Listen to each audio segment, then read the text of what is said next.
Voilà, mes amis, alors tout d'abord un très très très grand merci à Eric et Karine Chibango pour ce rendez-vous régulier maintenant avec nos grands amis et mes frères africains. Et grâce à Dieu, on l'a commencé déjà plusieurs fois et on va continuer et au moins une fois par mois et peut-être plus encore, on se réunit et on traitera à chaque fois un sujet différent qui concerne pas forcément tout ce que je vais dire, mais en tous les cas que le point le plus important de mon intervention concerne effectivement les peuples africains comme on le verra aujourd'hui. Le sujet qui a été demandé aujourd'hui, est-ce que les Africains doivent adhérer à la Torah comme le peuple juif ou bien comme les Bnei Adam?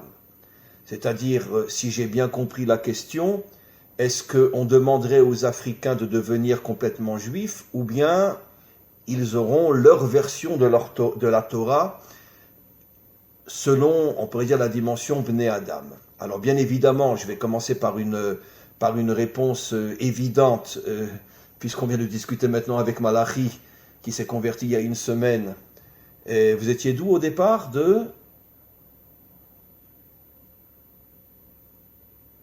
Non, son micro est fermé. Oui. Alors que j'ai ouvert mon micro? Oui. Oui. Vous étiez d'où? De quel endroit vous étiez? De quel endroit? Je suis de Côte d'Ivoire. Ah, de Côte d'Ivoire, c'est ça. Donc évidemment que de tous les pays du monde, que ce soit les Asiatiques, que ce soit même des musulmans, c'est plus rare, mais il y a même des musulmans qui se convertissent, que ce soit des Africains, que ce soit des Blancs, etc. Et c'est évident qu'à titre individuel, la conversion est tout à fait possible. Maintenant, à titre collectif, comme je vais expliquer, non. Comme je l'ai souvent expliqué, mais ça ne va rien, on pourrait dire, ça ne va en rien diminuer tout ce qu'on va expliquer, mais l'une des preuves, c'est difficile à accepter, mais l'une des preuves que la Torah est vraie, c'est la seule spiritualité au monde qui est contre le prosélytisme. Et pourquoi la Torah est contre le prosélytisme? Justement parce qu'elle respecte les autres tels qu'ils sont. On pourrait dire la grande faute de pratiquement toutes les religions, c'est qu'elles veulent s'imposer et obliger à tout le monde d'être comme elles. Et les chrétiens qui au départ étaient des blancs sont partis en Afrique et de force ou de gré ont converti des millions d'Africains qui n'avaient rien à voir avec le christianisme. Et pareil pour l'islam, partout où ils vont, 90% des Indonésiens sont aujourd'hui des musulmans et une très grande partie d'entre eux sont des asiatiques. Quel est le lien entre un asiatique et un musulman? C'est des mentalités, des caractères qui sont tellement différents. Pourquoi? Parce que la majorité des religions sont prosélytes. Elles s'imaginent que tout le monde doit être comme eux. La Torah a toujours interdit, et je vais le prouver et l'expliquer, la Torah a toujours interdit au niveau des peuples et des nations, pas au niveau des individus évidemment. Si Malachi s'est converti il y a une semaine, comme je le dis toujours, c'est clair qu'il le sache ou non, mais parce qu'il avait une étincelle juive en lui. Sans doute qu'au niveau de ses ancêtres, il y a un juif qui est arrivé là-bas, beaucoup de juifs comme les Danites qui sont très connus en Afrique, et peut-être qu'un Danite a épousé une Africaine. Les enfants n'étaient plus juifs puisque la judaïté passe par la mère, mais l'étincelle est toujours là et peut-être 200 ou 300 ans après, tout d'un coup, Malachi sent cette étincelle briller en lui et il se convertit. En vérité, c'est pas une conversion, c'est ce que moi j'appelle un retour à la maison. Cette étincelle qui avait quitté sa véritable place revient et doit vivre là où elle est. Ce qui veut dire que même une conversion, c'est pas du prosélytisme. Une conversion, c'est tout simplement une étincelle juive perdue qui revient à la maison. Mais en ce qui concerne véritablement les nations, la Torah n'est pas prosélyte, comme j'ai encore expliqué, je suis toujours dans l'introduction, parce que justement la Torah respecte chaque peuple, chaque nation comme elle est. Et parce que si Dieu a créé des peuples et des nations différentes, s'il a créé aussi des couleurs différentes, et voire même des religions différentes, c'est bien pour nous faire comprendre que le Maître du monde veut l'unité entre toutes les différences, mais certainement pas l'uniformité. L'uniformité est le pire des mensonges qui existent sur Terre, et malheureusement c'est un mensonge tellement répandu au niveau des religions qui veulent s'imposer à tout le monde. La Torah veut l'unité, mais pas l'uniformité. C'est-à-dire que chaque peuple, chaque nation doit, avec son caractère, avec son tempérament, avec le lieu, l'endroit où cette nation se trouve, arriver au vrai Dieu, mais par son propre chemin qui ne sera pas forcément le même que le chemin que va emprunter un autre peuple habitant à un autre endroit. Le but final est de ramener toute l'humanité au même vrai Dieu unique, mais les chemins sont différents. Comme vous le savez, selon notre tradition, il y a, mais aujourd'hui c'est une notion qui n'est plus du tout visible, mais qui va être retrouvée et reconstruite avec le Mashiach, avec le Messie, il y a fondamentalement 70 peuples, 70 nations. Aujourd'hui, à l'ONU, il y en a beaucoup plus. Mais peut-être qu'aujourd'hui, on a fait une différence, je ne sais pas moi, entre les Coréens, les Thaïlandais et les Japonais. Je dis ça comme ça, ne me prenez pas la lettre. Mais peut-être qu'un jour, on s'apercevra que c'est une même nation au départ qui s'est divisée et a formé d'autres peuples. Mais le Mashiach, son but, ça sera de reconstruire, de retrouver les 70 nations. Alors pourquoi 70 nations? Et après on parlera bien sûr des Africains. Comme vous le savez, le monde a été créé en 7 jours. Je parle bien sûr d'après les codes et la manière dont la Torah parle. C'est pas apprendre à la lettre. Ce que je cherche moi à vous faire comprendre, c'est les messages qui se cachent derrière tous ces codes bibliques. Le monde a été créé en 7 jours. Pourquoi 7 jours? Nos maîtres expliquent que les 7 jours font allusion aux 7 qualités fondamentales qu'on appelle en hébreu les 7 sphirotes. En vérité, il y a 10 sphirotes, les 10 attributs divins, mais Dieu a pris les 7 forces, les 7 qualités des 7 attributs divins qui sont après les 3 premiers qui sont tout en haut, dit d'une manière très rapide. Les 3 premiers attributs divins sont des forces qui sont au-dessus de ce monde. Donc elles ne pouvaient pas participer à la création de ce monde. Mais les 7 forces qui viennent après, qui correspondent aux 7 jours de la semaine, sont 7 forces qui peuvent, oui, s'incarner, se dévoiler et s'habiller à l'intérieur de ce monde matériel. Et pourquoi 7 jours? Comme je viens de l'expliquer, ça fait allusion à 7 qualités fondamentales, qui sont les qualités fondamentales qui devraient, et qui, malheureusement, ce n'est pas le cas jusqu'à la délivrance finale, mais qui se retrouveront et se dévoileront au moment de la délivrance finale. Ce sont 7 qualités différentes que je vais traduire en français. Je vais énormément escamoter le véritable sens du mot en hébreu. Comme j'ai souvent expliqué dans mes cours, dès qu'on traduit la langue biblique, on la réduit énormément, mais c'est pas grave. Je vais quand même le traduire en français. La première qualité qui correspond au premier jour, c'est la qualité en hébreu du chesed, qu'on peut traduire par la bonté, par la charité, par, on pourrait dire, la volonté d'aider les autres. C'est la première qualité. La deuxième qualité s'appelle en hébreu la gvura, qui fait allusion à la justice, à la rigueur, qui est à l'extrême opposé de la bonté, parce que quand tu es un homme entièrement bon, tu es prêt à pardonner, tu es prêt à effacer, tu es prêt à toujours aller on pourrait dire à la rencontre de l'autre, même s'il ne s'est pas bien comporté à ton égard. Par contre, la justice est tout le contraire. Tu as fait ça, on tient compte de ce que tu as fait, et tu dois rendre des comptes de ce que tu as fait. Donc ça correspond à la qualité du deuxième jour. La qualité du troisième jour correspond à la qualité qu'on appelle la vérité.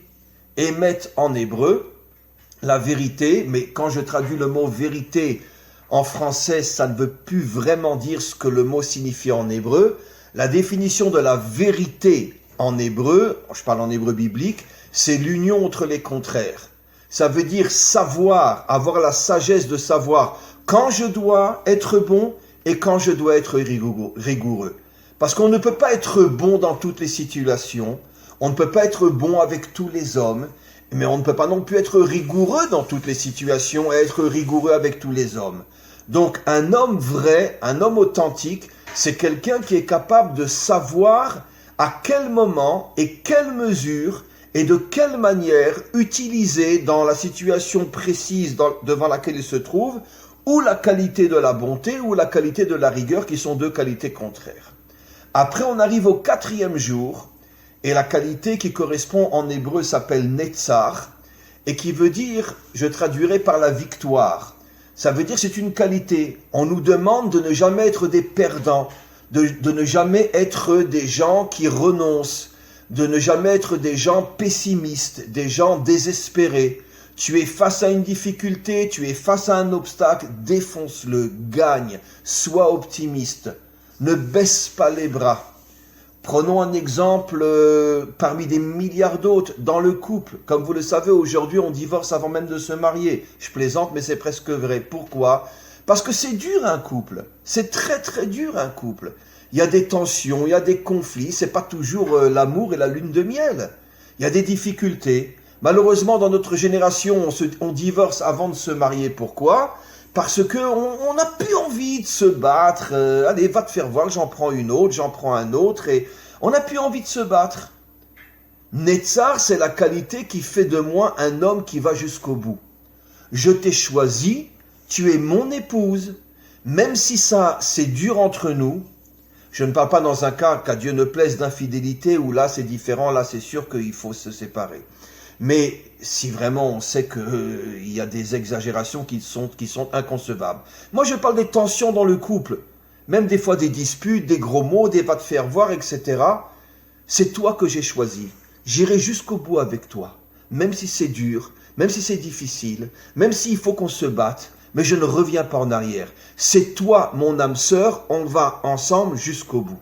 Qui a cette qualité-là aujourd'hui ? On peut les compter sur les deux doigts de la main. J'exagère, mais presque.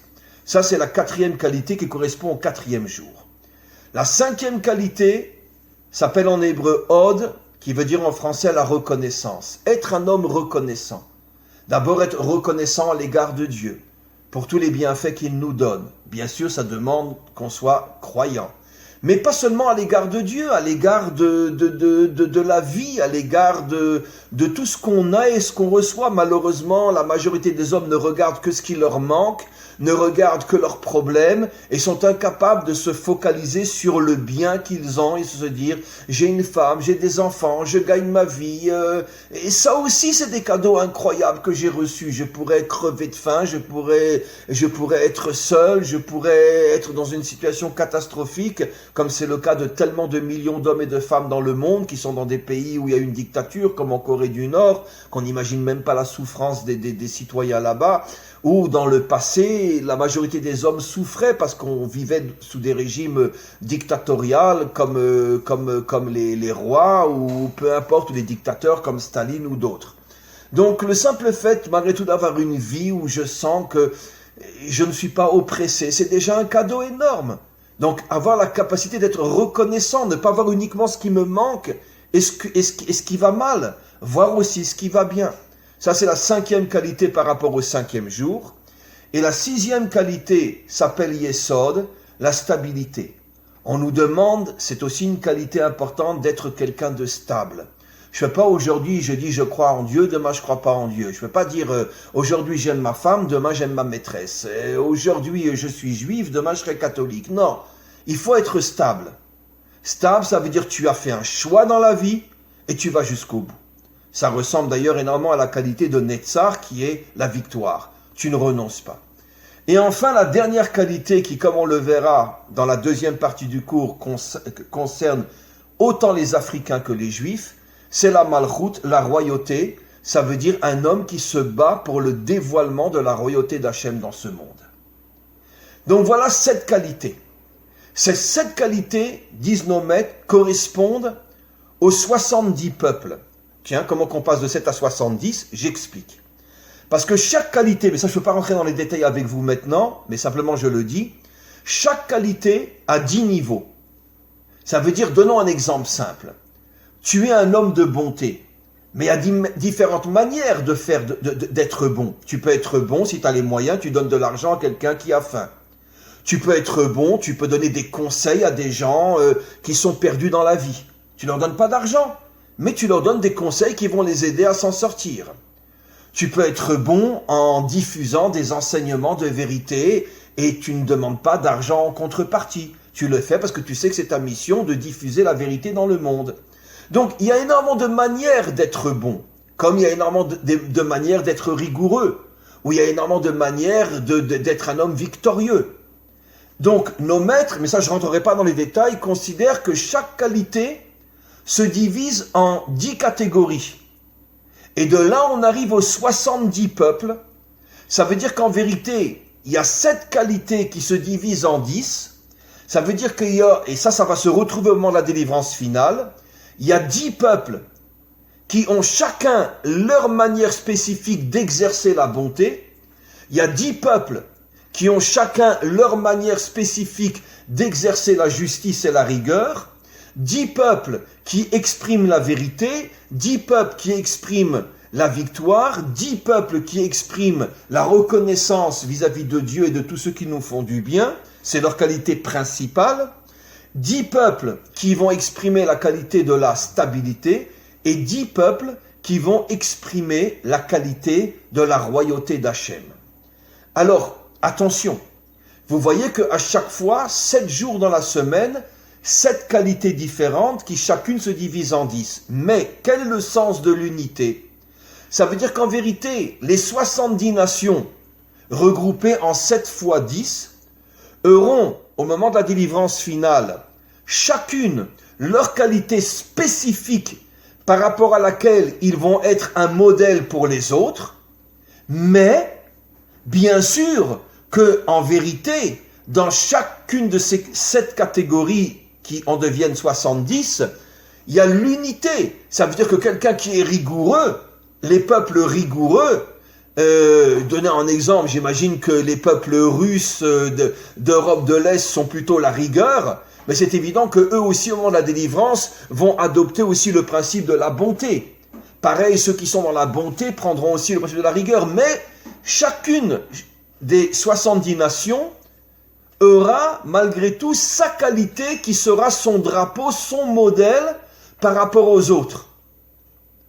Et donc, c'est la raison pour laquelle, en vérité, il est absolument inconcevable que les peuples se mélangent au point de fusionner et de perdre leur identité, parce que justement, le maître du monde a créé un monde diversifié dans le but d'atteindre une unité qui réunit toutes les qualités, qui restent différentes, mais qui s'unissent et qui forment en vérité, d'une certaine manière, l'ensemble de toutes les qualités dont l'humanité a besoin pour pouvoir se construire. Donc, maintenant vous comprenez quelque chose d'extraordinaire que j'ai déjà cité dans les cours que j'ai fait avec vous. Nos maîtres nous disent que quand Dieu a donné la Torah à Israël, et ça c'est un commentaire vieux de millénaires, il ne l'a pas seulement proposé à Israël, il l'a proposé aux 70 nations. Ce qui veut dire qu'au départ, la Torah ne devait pas devenir uniquement la propriété d'Israël. La Torah avait 71, enfin je préfère dire 70 facettes, et chaque peuple devait recevoir la facette de la Torah qui correspond à la qualité. Les peuples qui ont un tempérament plus bon devaient recevoir la facette de la Torah qui met surtout en évidence la bonté. Les peuples qui ont un caractère dur, rigoureux, devaient recevoir la facette de la Torah qui correspond plus à la justice et à la rigueur, et ainsi de suite.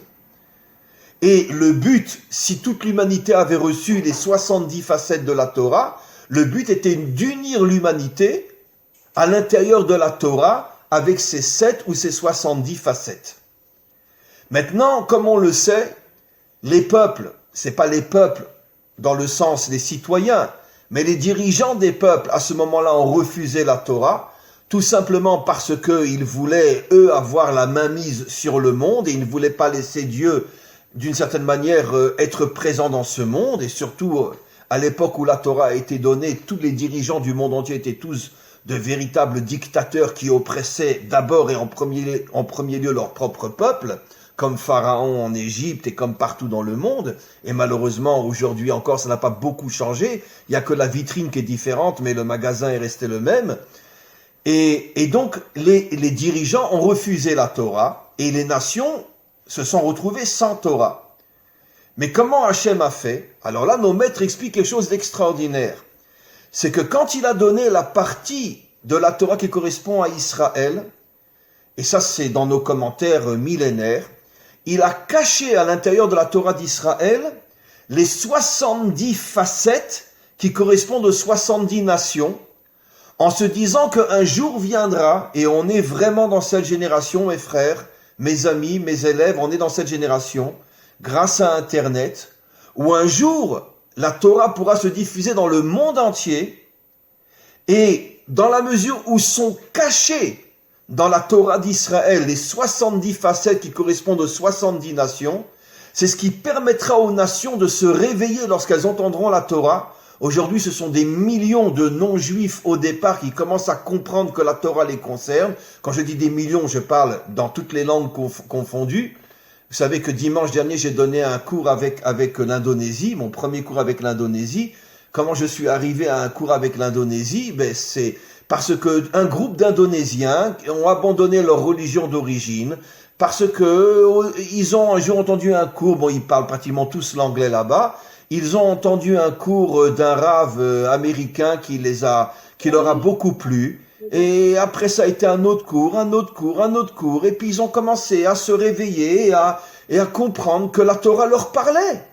Et ils ont compris que la Torah, c'est pas uniquement la Torah des Juifs. La Torah, au départ, c'est la Torah de l'humanité tout entière, les 70 facettes.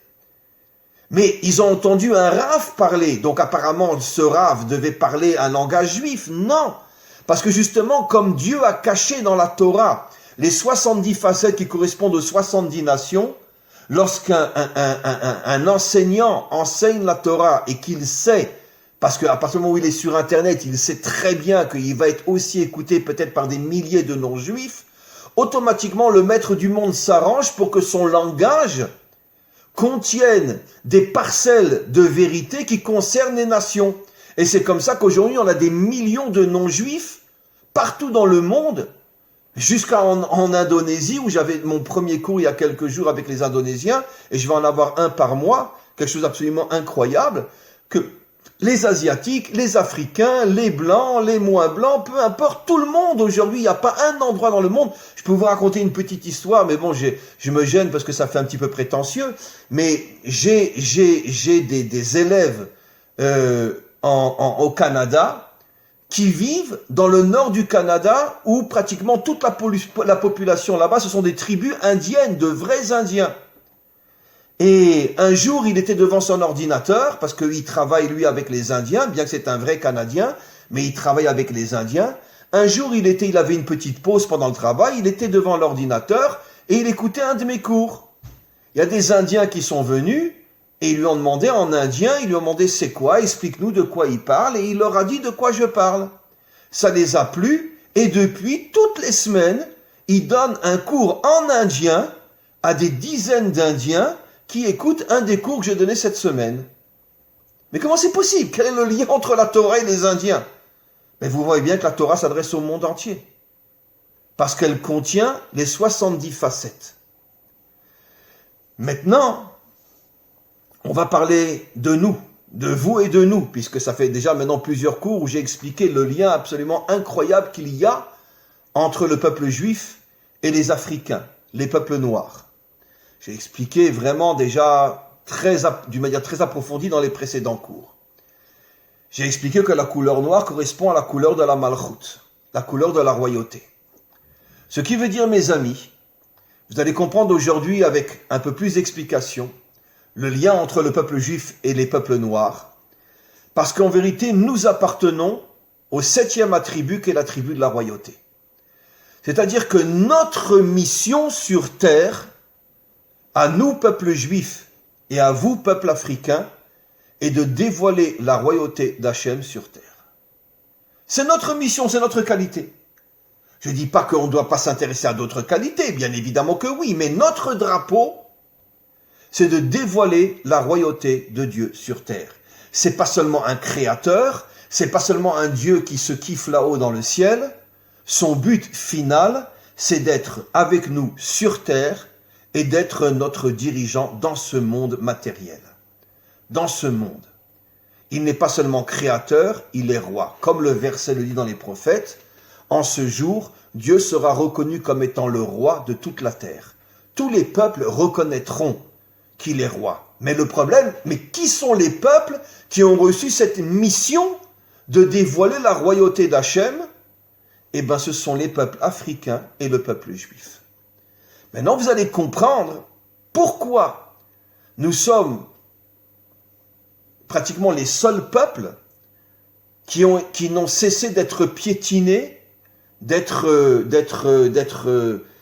opprimés pendant pratiquement toute notre histoire. Pourquoi? Mais parce que nous reflétons dans ce monde exactement ce qui se passe au niveau de notre mission. Dans la mesure où la royauté de Dieu est complètement piétinée dans ce monde, elle est complètement déchirée, refusée, anéantie, parce que c'est évident que personne ne voit que c'est Dieu qui dirige le monde, personne ne voit et personne ne comprend que sa volonté de se dévoiler dans ce monde et pas dans le ciel uniquement, comme toutes les religions opium qui nous font croire que dans le monde à venir on va kiffer, mais dans ce monde c'est le monde du Satan. Non, c'est faux. La Torah nous explique que toute la volonté d'Hachem, c'est se dévoiler dans ce monde. Mais comme la royauté d'Hachem est complètement piétinée par les hommes, surtout par tous les dictateurs et tous les dirigeants qui se foutent royalement de la présence de Dieu dans ce monde, ça veut dire reste dans l'église ou reste dans la synagogue, mais surtout ne viens pas au Parlement. Ah non, tu vas pas rentrer au Parlement. On t'a créé une église, reste dans l'église. On t'a créé une synagogue, reste à la synagogue. Mais puis tu vas pas nous saouler au Parlement. Non, c'est impossible. Ça veut dire là où les dirigeants dirigent le monde. Non, là-bas, on veut pas de toi. Donc, comme la royauté d'Hachem est piétinée, elle s'est complètement effondrée pendant toute l'histoire. C'est la raison pour laquelle les deux peuples qui sont censés représenter cette royauté sont eux aussi complètement piétinés. Qu'est-ce qu'il est beau, ce petit garçon, comment il s'appelle? Le micro, il ne marche pas. Ouais. Il s'appelle Yocham. Combien? Yocham. Yocham, mais c'est un nom juif, Yocham. Ouais. Yocham. Yocham, tu es très très beau. Oui. Ah oui, tu dis oui en plus. Et donc, on continue. Et donc, finalement, nous vivons dans notre histoire exactement ce que le maître du monde vit dans son histoire. Il n'a été accepté par aucun peuple au niveau des dirigeants. Il est au mieux confiné. Alors lui, ça fait vraiment des millénaires qu'il est confiné. Lui, il est entouré par le corona. Il est confiné dans les églises, dans les temples ou dans les synagogues depuis des millénaires, mais personne ne le laisse sortir dehors. Alors nous, les peuples qui sont censés le représenter, maintenant vous comprenez pourquoi nous sommes des peuples poursuivis, piétinés. Pourquoi nous sommes des peuples contre lesquels il y a tant de racisme ou d'antisémitisme? Pourquoi? Parce qu'il nous arrive dans notre histoire exactement ce qui arrive à Dieu. Nous lui ressemblons puisque nous sommes censés dévoiler sa royauté. Et comme sa royauté est complètement détruite pendant toute l'histoire humaine, les deux peuples qui étaient censés dévoiler la royauté de Dieu, qui sont les Africains et les Juifs, sont eux-mêmes complètement piétinés durant toute leur histoire. Et donc, vous imaginez le rôle absolument incroyable que nous avons au fur et à mesure que nous avançons vers la délivrance finale. Ça veut dire que, aussi incroyable que ce soit, la délivrance finale dépend de l'union entre les peuples africains et Israël. D'ailleurs, je lisais récemment un article qui parlait à un niveau complètement différent, mais très intéressant, un article dans un journal israélien qui expliquait toutes les relations aujourd'hui absolument incroyables qu'il y a entre les Israéliens et les Africains, dans le domaine économique, dans le domaine de l'agriculture, etc., etc. Et la conclusion de ce commentaire était que finalement, Israël est investi dans beaucoup d'endroits, mais il n'y a pas un pays où Israël investit autant que en Afrique. Alors lui, évidemment, il ne sait pas pourquoi. Mais moi, quand j'ai lu cet article-là, j'ai tout de suite compris pourquoi. Parce que c'est une allusion qui vient d'en haut, comme quoi, effectivement, il va falloir reconstruire une unité extraordinaire entre Israël et les Africains, parce que quand la dimension de la délivrance va commencer à se dévoiler, finalement, grâce à cette unité qui est en train de se construire aujourd'hui, malheureusement uniquement sur le plan matériel, mais cette unité est on pourrait dire une première étape qui, lorsque on va rentrer véritablement dans la phase de la délivrance, à ce moment-là, on va aussi passer à cette unité spirituelle, où finalement, les peuples africains et Israël se rendront compte que chacun à sa manière,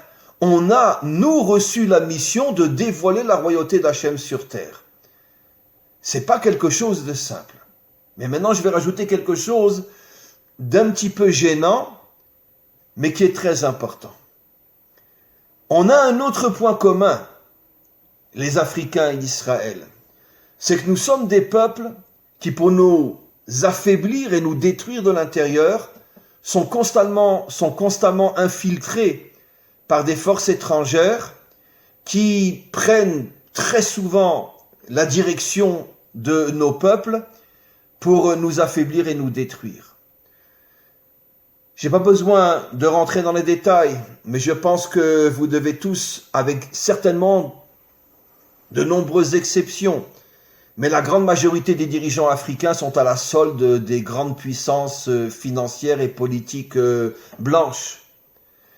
Et donc finalement, les peuples africains aujourd'hui sont gouvernés par des gens qui ne cherchent pas vraiment le bonheur et le salut de leur peuple, mais qui sont bombardés d'argent et de soutien qui font que, ils se prosternent devant l'argent et finalement ne font que ce que les Occidentaux leur disent de faire pour continuer à profiter de toutes les ressources inimaginables qui se trouvent en Afrique et qui partent directement chez les Occidentaux et dont les Africains ne profitent pratiquement pas. Et ça, malheureusement, parce que les dirigeants africains, dans leur grande majorité, sont à la solde des puissances financières et politiques occidentales blanches. Malheureusement, nous avons le même problème en Israël. Il y a des commentaires vieux de millénaires qui nous disent, et je l'ai souvent expliqué dans mes cours, que quand Israël a quitté l'Égypte, Pharaon a introduit dans le peuple juif des Égyptiens à la solde de Pharaon qui avaient pour mission d'affaiblir et de détruire le peuple juif de l'intérieur en se créant une identité juive et en se faisant passer pour des juifs. Et puis comme ils étaient aidés par Pharaon, ils avaient énormément d'argent, ils ont pu très très vite accéder à des postes, à des fonctions très importantes. Et puis c'est comme ça que ils ont affaibli, voire peut-être même mis en danger le peuple juif. Nos maîtres expliquent que la faute du veau d'or, qui est la première grande faute que, entre parenthèses, les juifs ont fait dans le désert. Évidemment, tout le monde explique que c'est les juifs, mais heureusement qu'on a nos maîtres qui, eux, expliquent véritablement la vraie Torah et qui nous disent que ce sont en vérité tous ces agents introduits, ces agents égyptiens qui se faisaient passer pour des juifs, qui, quand Moshe était sur le mont Sinaï pour recevoir la Torah, ils en ont profité pour attirer une grande partie, c'est vrai, même de juifs, parce qu'ils avaient une approche démagogue inimaginable, ils avaient été formés dans les écoles de Pharaon, comment détruire un peuple, et c'est eux qui étaient à la tête de l'initiative de faire le veau d'or, c'était pas les juifs. C'est vrai que beaucoup de juifs les ont suivis, mais l'idée venait de ces agents infiltrés. Et jusqu'à aujourd'hui, dans toutes les générations, le peuple juif a des agents infiltrés qui se font passer pour des juifs, et dont le but est de salir l'identité juive et de faire en sorte que les nations, quand ils voient ces soi-disant juifs faire ce qu'ils font, disent mais c'est quoi, mais c'est vrai, on a raison d'être antisémites, regardez les juifs comment ils se comportent, alors qu'en vérité ce ne sont pas des juifs. Je dirais que d'une certaine manière, puisque je parlais de vos dirigeants en tant que peuple africain, je dirais que chez nous aussi, avec toutes les nuances que je dois apporter en Israël, tous les gouvernants israéliens depuis la renaissance de l'État d'Israël fonctionnent selon le mode occidental et ne fonctionnent absolument pas selon le mode toraïque. Ils acceptent la Torah, mais à la synagogue, comme en France on accepte le christianisme, mais à l'église. Et donc il y a une séparation totale entre l'âme et le corps, entre la spiritualité et la matérialité. Donc, tous nos dirigeants en Israël sont, on pourrait dire, d'inspiration occidentale, donc d'une certaine manière d'origine chrétienne, et la démocratie, et donc finalement dirigent un peuple qui normalement devrait être dirigé par des dirigeants complètement différents. Mais bon, comme on est encore on pourrait dire, sur le chemin de la délivrance, et on est encore loin de la délivrance, à vision humaine en tous les cas. C'est la raison pour laquelle on est aujourd'hui, notre peuple aujourd'hui, comme vous les Africains, vous êtes entre les mains de dirigeants noirs, mais qui sont à la solde des Blancs. Nous, on est, en tant que Juifs, dirigés par des dirigeants qui sont Juifs, mais qui sont aussi à la solde, finalement, du monde occidental, la démocratie, le monde occidental avec toutes ses idées et toutes ses valeurs. Et donc, ce qui fait que, vous voyez que combien on a de points communs. Il nous arrive la même chose, mais j'irai beaucoup plus loin encore, et après je vais repasser au positif. Je pense que vous devez savoir que combien d'expériences ont été faites sur les peuples africains, combien de vaccins ont été testés chez les Africains, et j'irai beaucoup plus loin, et peut-être vous le savez aussi, vous savez combien de rivières et combien de fleuves ont été empoisonnés en Afrique pour que quand les Africains buvaient de ces eaux-là, ils soient affaiblis, ils soient malades, et c'est pour ça qu'il y a eu des épidémies inimaginables en Afrique, c'est pour ça que des millions d'Africains sont morts, et ne parlons pas des guerres civiles entre les Tutsis et les Hutus, qui étaient complètement manœuvrées, organisées par les pouvoirs occidentaux. Et donc, les Occidentaux font tout pour affaiblir les peuples africains. Soit ils empoisonnent leur nourriture, soit ils empoisonnent leurs rivières, soit ils empoisonnent leurs fleuves, soit ils créent des guerres civiles.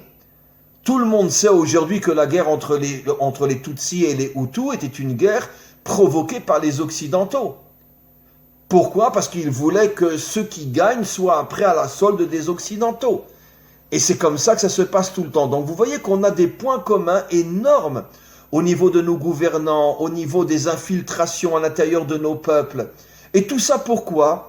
Parce que, pourquoi le monde s'acharne contre les Noirs et contre les Juifs? Parce que j'imagine que dans le subconscient, les peuples ont compris que la délivrance finale passera précisément par nous. Et c'est pour ça qu'ils font tout pour nous empêcher justement d'arriver à notre mission. Et c'est pour ça qu'aujourd'hui, je peux dire que, sans exagérer, 70% des Juifs ont complètement oublié quelle est leur mission, et je pense que 70%, si pas plus, des Africains ont complètement oublié quelle est leur mission aussi. Ça veut dire qu'on reste finalement un groupe très très minuscule de véritables Juifs ou de véritables Africains qui comprennent véritablement quelle est leur mission.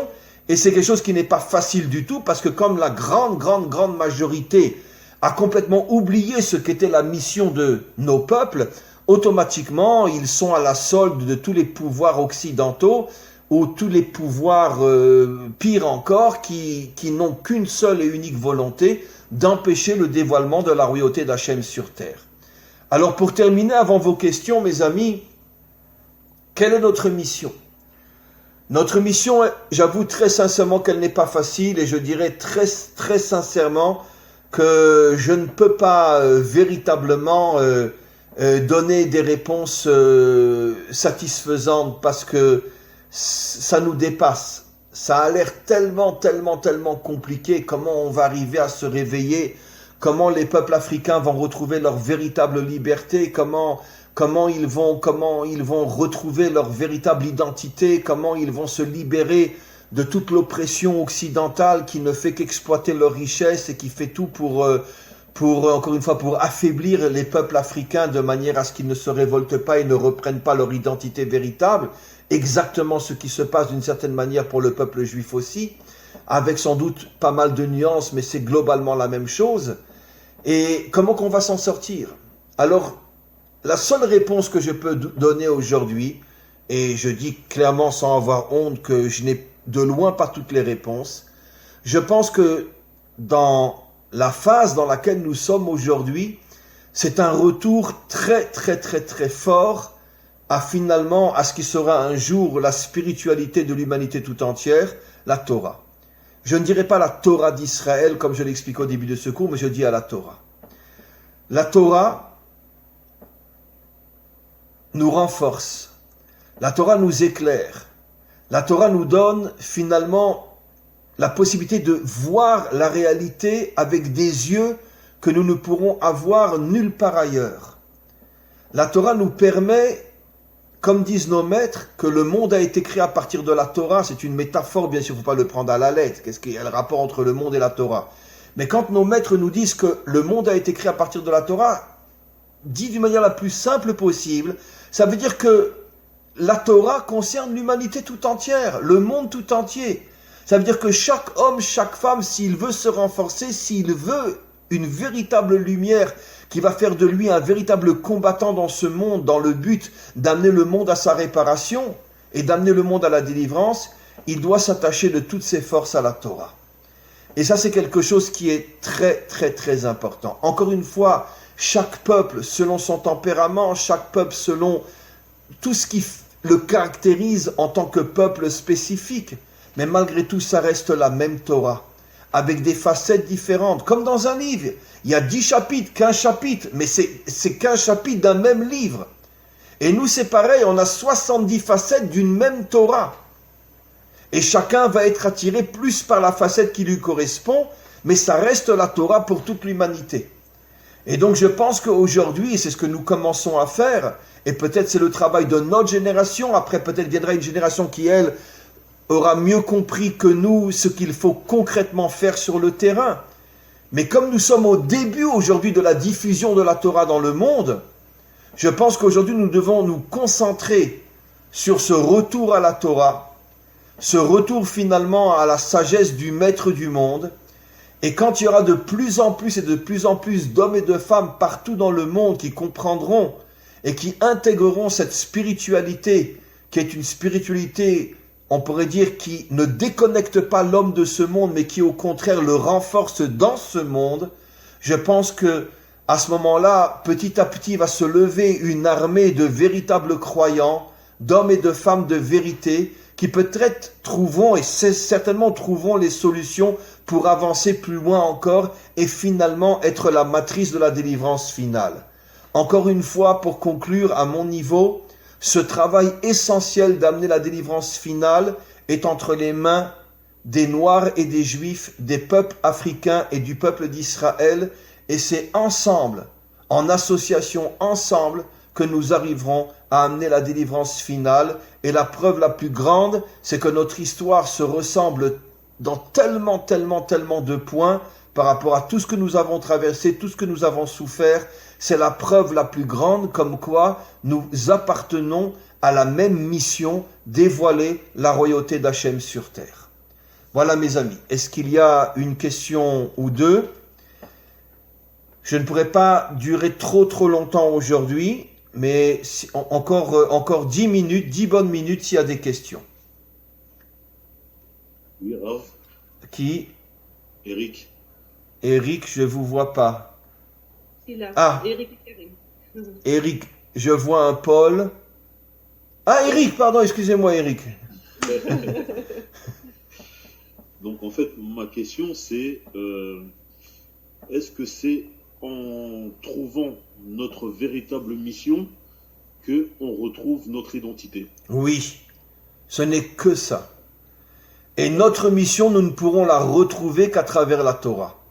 Parce que la Torah est capable de s'adresser à chaque homme et à chaque peuple selon la mission qui lui correspond. Comprenez?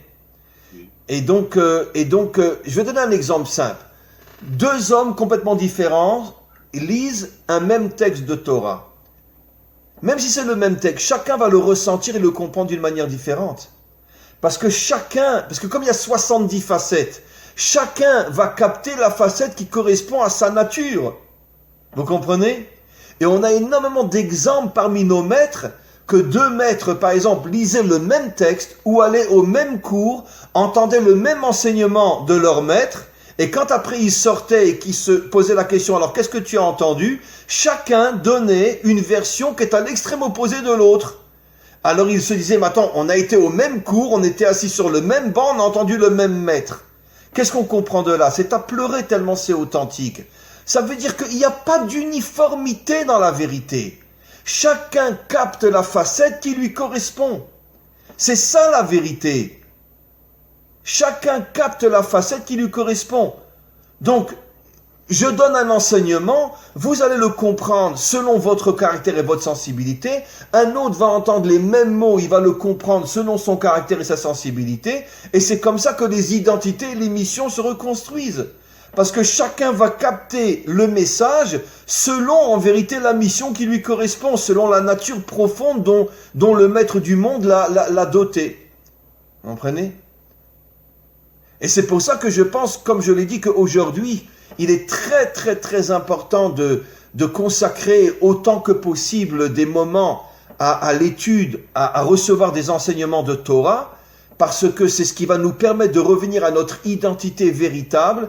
Et plus il y aura d'hommes et de femmes qui reviennent à leur identité, plus on sera cette armée qui pourra un jour faire face à toute la corruption et à tout le mal qu'il y a dans ce monde.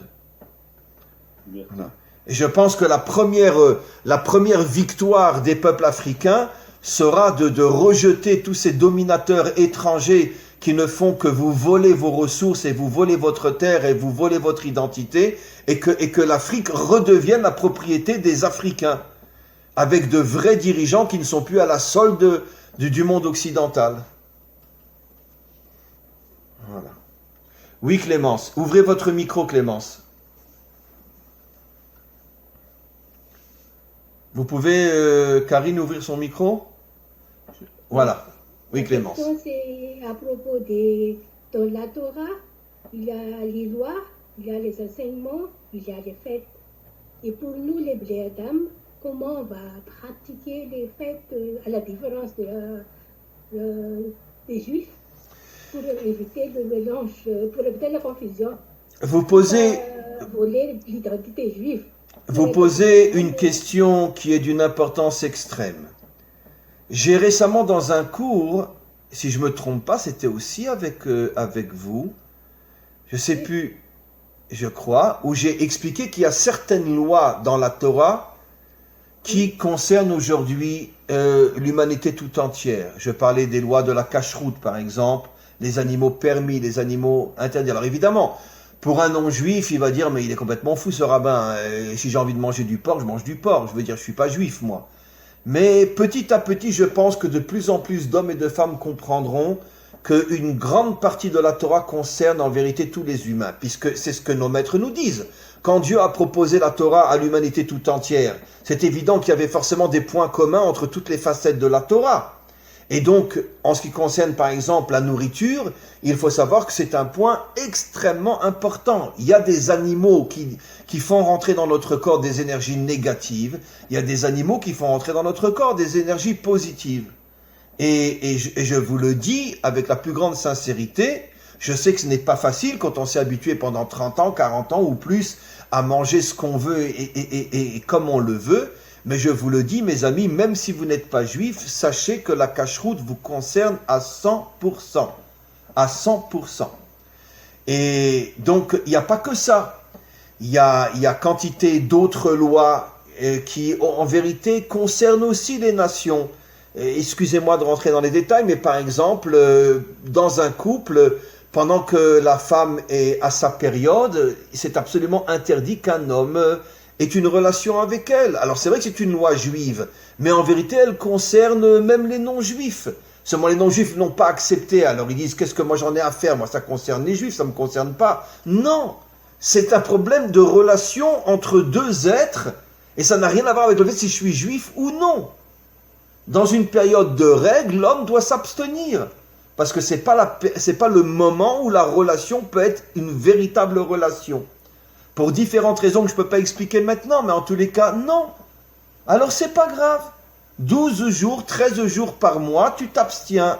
Et quoi? Au contraire, quand tu retrouves ton épouse après, tu la retrouves comme si c'était une jeune mariée. Parce que justement, tu as pu pendant un certain temps t'abstenir. Et donc, ça aussi c'est une loi qui concerne toutes les nations. La circoncision, par exemple, bien sûr qu'elle concerne l'humanité tout entière. Je peux vous assurer qu'au moment de la délivrance finale, tous les hommes vont se circoncire, tous sans exception. Parce que c'est aussi quelque chose d'extrêmement important pour le corps humain et pour la dimension masculine, la circoncision. Je ne peux pas expliquer maintenant pourquoi, mais je donne des exemples.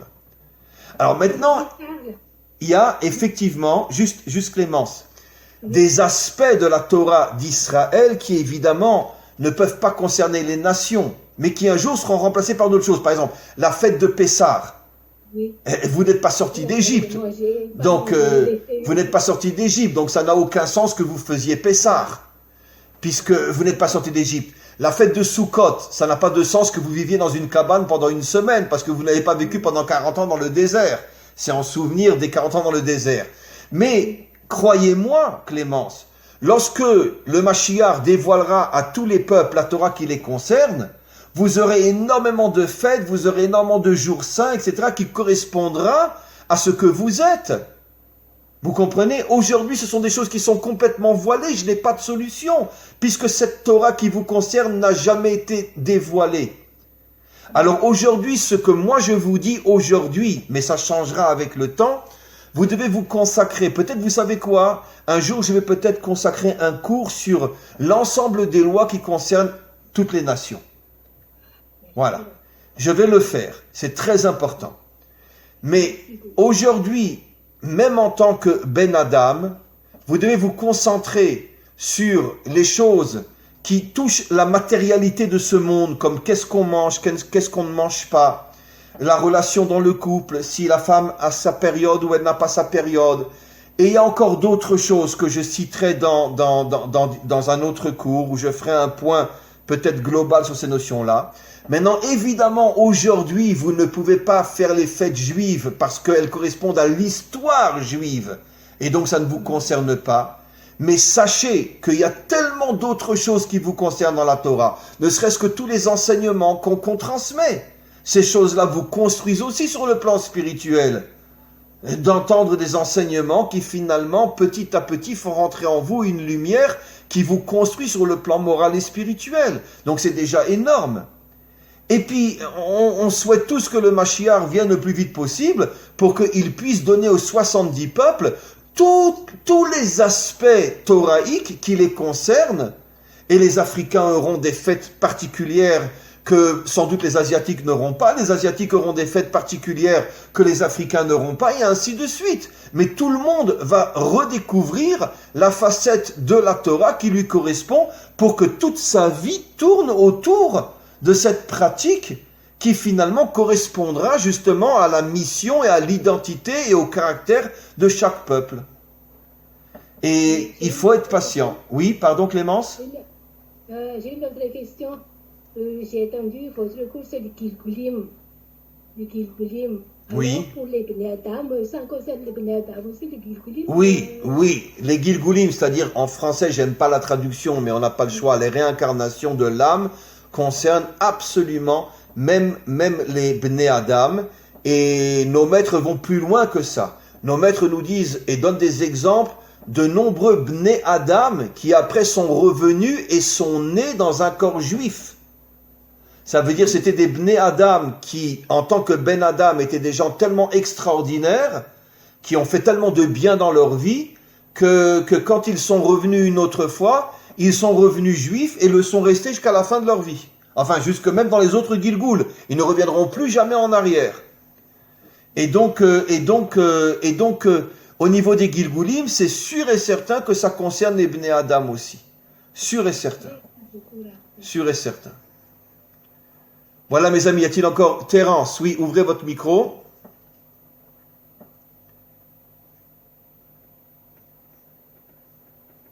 Terence, le micro. Voilà, c'est bon, allez-y. Alors, j'ai une question en fonction de l'unité entre Israël et l'Afrique. Je voulais juste savoir, en fait, est-ce que vous pensez que cette unité peut se déclencher en fonction des dirigeants israéliens et des dirigeants africains? Pas dans la situation actuelle. Je ne suis pas très optimiste parce que, encore une fois, les dirigeants israéliens font partie du monde occidental.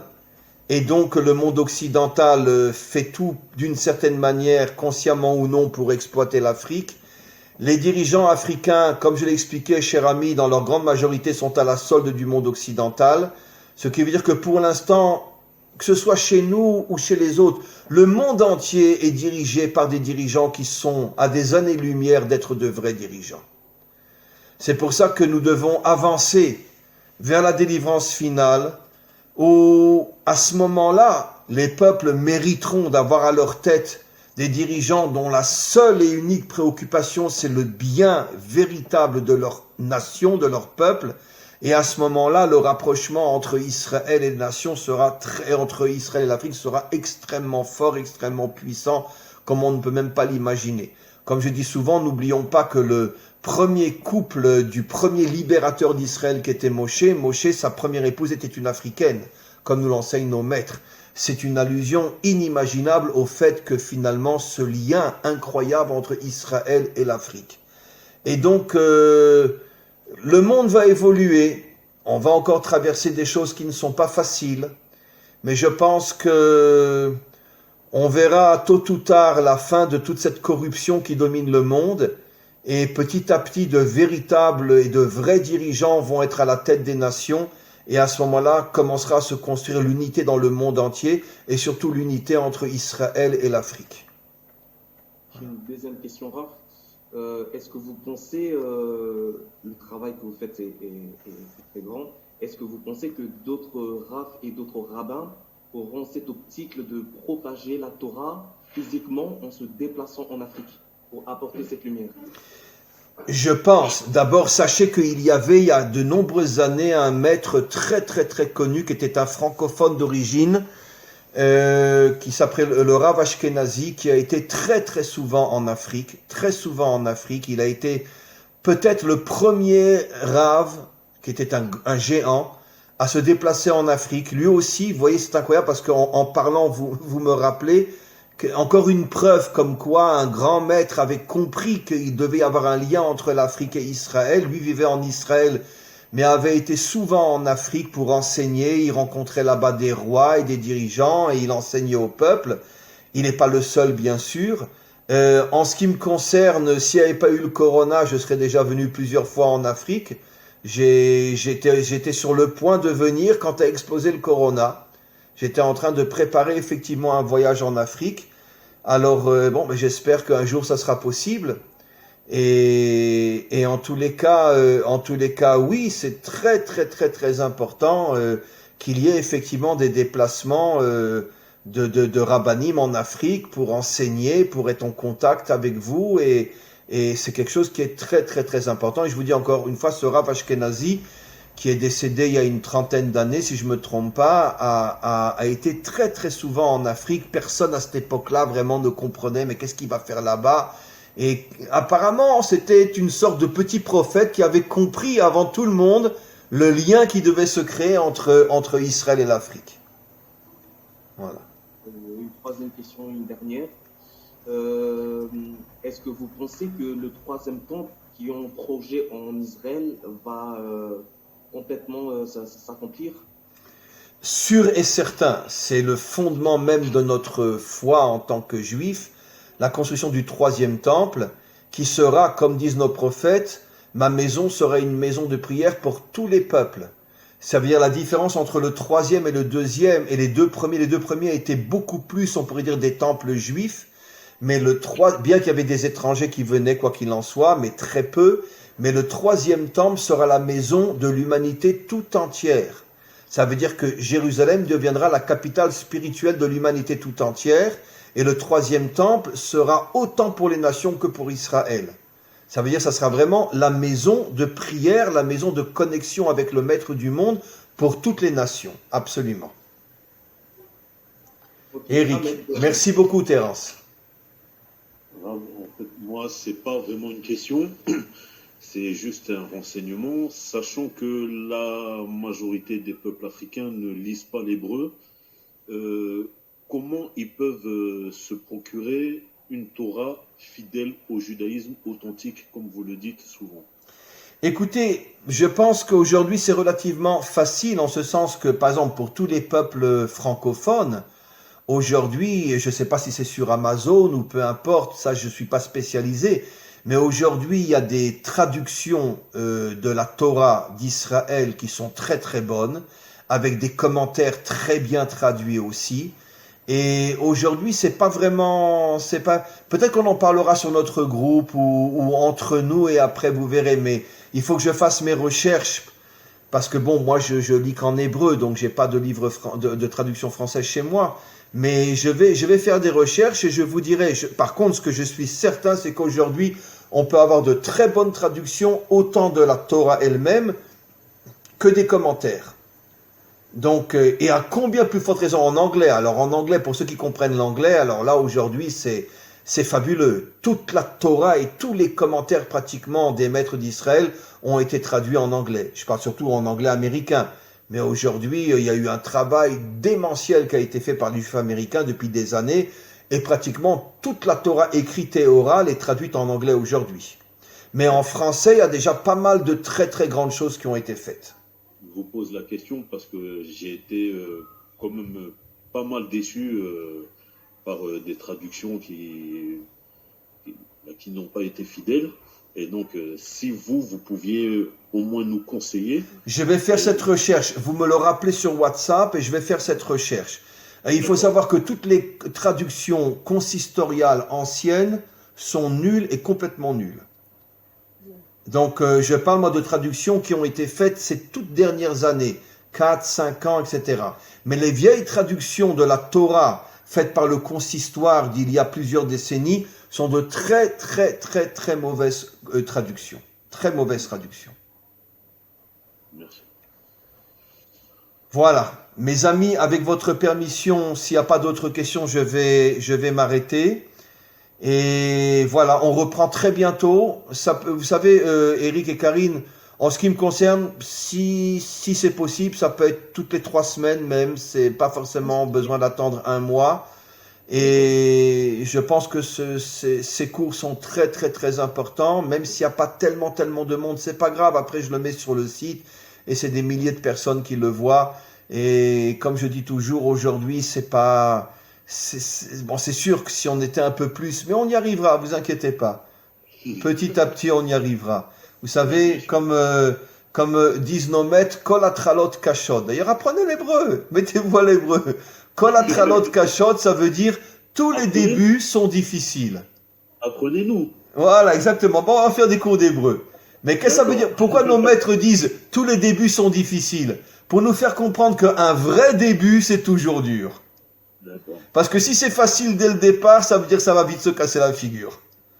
Donc, un vrai commencement, c'est un petit peu dur, mais c'est pas grave, on continue. De toute façon, même si on est ce qu'on est, quoi qu'il en soit, après, quand ça monte sur le site, c'est des milliers qui verront ce cours-là, et petit à petit, il y aura de plus en plus de monde qui viendra à ce rendez-vous-là. Voilà, mes amis, écoutez, merci beaucoup. Je remercie Eric et Karine. Je vous remercie à vous tous d'avoir été présents à cette intervention. Et on se retrouve très, très, très prochainement, peut-être dans 3 semaines, 1 mois au maximum, mais pas plus.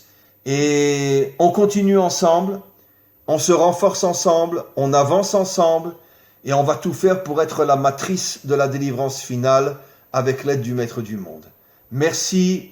Une très très bonne fin de soirée et je vous porte très très fort dans mon cœur et encore une fois, on va faire de grandes choses ensemble. À tous et à toutes, à très très bientôt.